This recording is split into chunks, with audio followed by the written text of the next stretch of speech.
I just love chick lit, you know, like that's the sort of books that I really enjoy reading. So that naturally was going to be the sort of book that I started to want to write.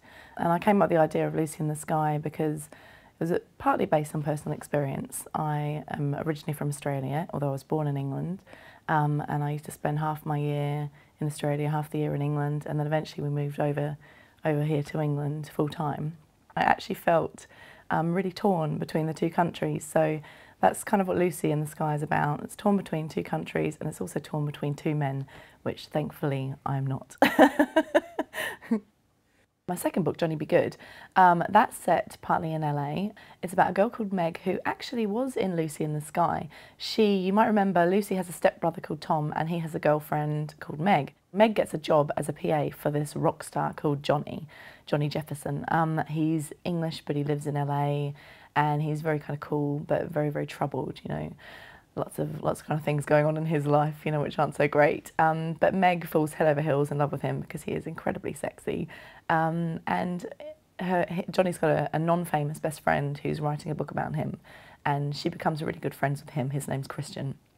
And there's a little bit of a love triangle kind of thing going on with that one.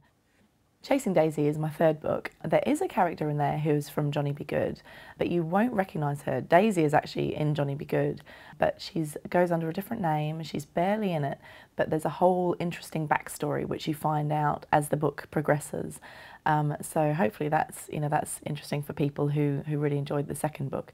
And you do find out, okay, I don't want to give too much away, but you find out whose baby it is. So read it. And Chasing Daisy's set in the world of Formula One, and she falls in love with a racing driver who is absolutely gorgeous, but he's got a girlfriend. He's got one of the most dangerous jobs you can do. So yeah, it's not the best start for a love life, but yeah, you see how she gets on with it. By far the best thing about this whole experience is having readers write to me. Like, they email me on Facebook and they tell me what they thought, and I sort of like, oh my God, you killed me with the ending to Johnny, you know. And probably one of the best points of my life was actually seeing this Paige Toon group on Facebook and all these readers kind of like talking about who's better, Johnny or Nathan, you know.